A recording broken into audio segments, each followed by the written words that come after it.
నమస్తే, తెలుగు రాజ్యంకి స్వాగతం. నేను మీ సంధ్య. ఈ ఆధునిక ప్రపంచంలోనూ ఓ నియంత తనదైన పాలనతో హల్చల్ చేస్తున్న సంగతి మనందరికీ తెలిసిందే కదా. అతడే ఉత్తర కొరియా అధినేత కిమ్ జాంగ్ ఉన్.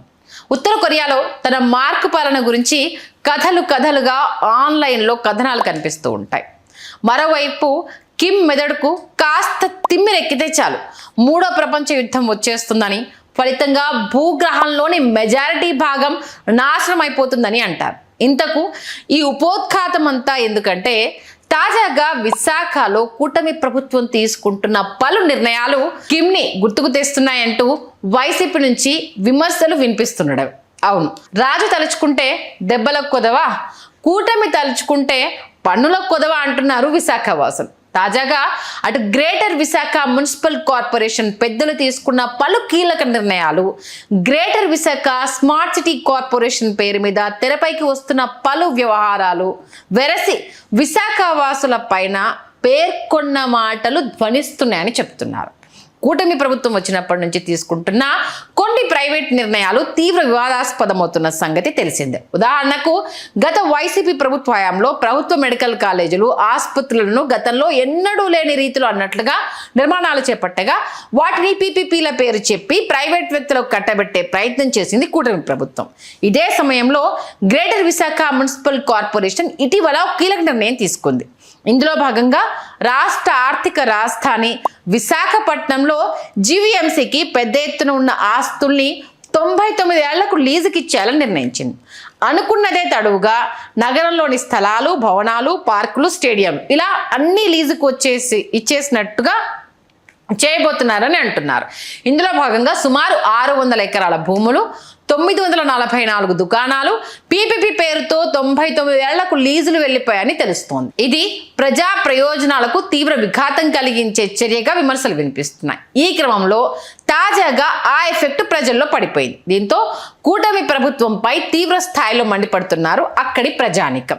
ఇక మైకుల ముందుకు వచ్చిన వైసీపీ నాయకులు తీవ్ర స్థాయిలో ప్రభుత్వ పనులపై విరుచుకుపడుతున్నారు. ఇందులో భాగంగా Indira Priyadarshini stadium, Swarna Bharati indoor stadium, Shivaji park వంటి వసతులు వైఎస్ జగన్ హయాంలో అభివృద్ధి చెందితే అవి ప్రజలకు ఎంతో ఉపయోగకరంగా మారితే వాటిపై ఇప్పుడు కూటమి ప్రభుత్వం పన్నులు విధిస్తోందని వారంతా విమర్శిస్తున్నారు. ఎందుకంటే విశాఖలో వాకింగ్ చేసే పౌరులపై పన్ను విధిస్తోందంట కూటమి ప్రభుత్వం.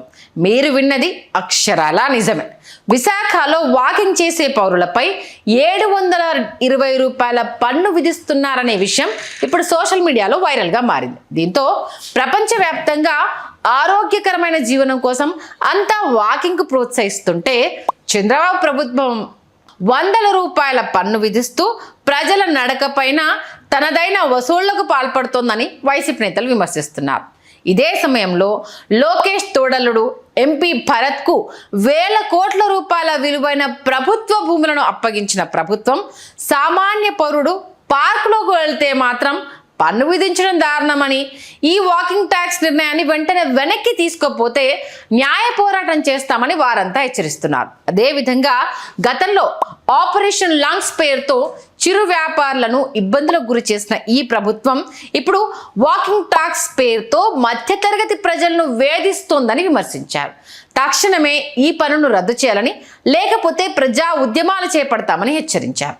సామాన్యుడి నడకపై పన్ను వేయడాన్ని తుగ్లక్ చర్యకు పరాకాష్ఠగా పలువురు అభివర్ణిస్తున్నారు. దీంతో సామాన్యుడి శ్వాసపై కూడా పన్ను వేసే స్థాయికి ఈ ప్రభుత్వం బరితెగించేసిందనే కమెంట్లు కూడా వినిపిస్తున్నాయి.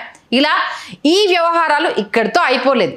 తాజాగా జీవీఎంసీ పరిధిలోని ఖాళీ స్థలాలు, విలువైన భవనాలపై పీపీపీ విధానం దీర్ఘకాలిక లీజుల పేరుతో పడిందని అంటున్నారు. ఇందులో మరో ఆసక్తికరమైన విషయం ఏంటంటే ఈ టెండర్ల వ్యవహారాన్ని జీవీఎంసీ ద్వారా కాకుండా greater Visakha smart city corporation ద్వారా నడిపిస్తున్నారని అంటున్నారు. ఇక ఈ టెండర్ ప్రక్రియలో పొందుపరిచిన నిబంధనలు చూసిన వారు ఉత్తర కొరియాలోని కిమ్ మార్క్ పాలనను గుర్తుకు తెచ్చుకుంటున్నారని అంటున్నారు. ఎందుకంటే ఎటువంటి కారణం చూపించకుండానే ఏ బిడ్నైనా తిరస్కరించే సర్వాధికారాలు greater Visakha smart city corporation కు ఉండడంతో పాటు దీనిపై ఏ సంస్థ కోర్టుకు వెళ్లేందుకు గాని ఫిర్యాదు చేసేందుకు గాని వెళ్లేదట.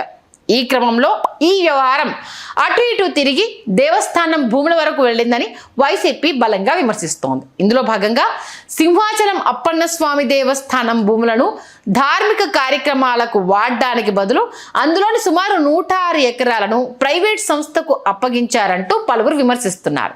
ఇలాంటి పనులు చేస్తూ భక్తుల మనోభావాలతో చంద్రబాబు చెలగాటమాడుతున్నారని మండిపడుతున్నారు. ఇక ఇదే సమయంలో ఆంధ్రప్రదేశ్ ఉప ముఖ్యమంత్రి అన్కండిషనల్ సనాతని పవన్ కళ్యాణ్ ఈ విషయంపై దృష్టి సారించాలని కోరుతున్నారు. అప్పన్న స్వామికి అన్యాయం జరుగుతుంటే సనాతని పవన్ కు కనిపించకపోవడం దారుణమని, తాము చెప్పినా వినిపించుకోకపోవడం ఘోరమని అంటున్నారు. స్వామికే శటగోపం పెట్టే ఈ కార్యక్రమాన్ని పవన్ కళ్యాణ్ అడ్డుకోవాలని బీజేపీ నేతలు కళ్ళు తెరవాలని వారంతా కోరుకుంటున్నారు. పైన పేర్కొన్న వ్యవహారాలకు సంబంధించి సోషల్ మీడియాలో తీవ్రంగా ప్రచారం జరుగుతుంది.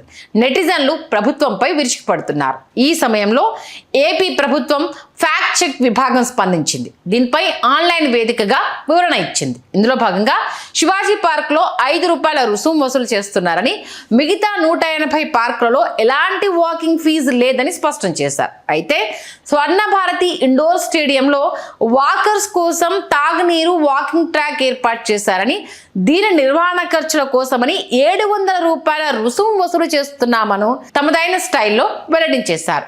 మొత్తానికి వెల్లువెత్తిన సమస్యలు అనేకం, సమాధానం చెప్పింది కేవలం 2.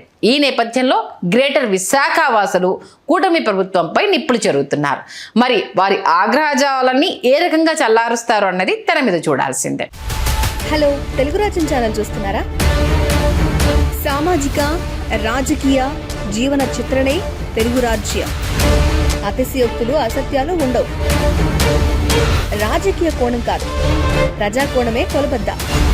తెలుగు రాజ్యం వీక్షణ మీ ఉత్తమ అభిరుచికి నిదర్శనం.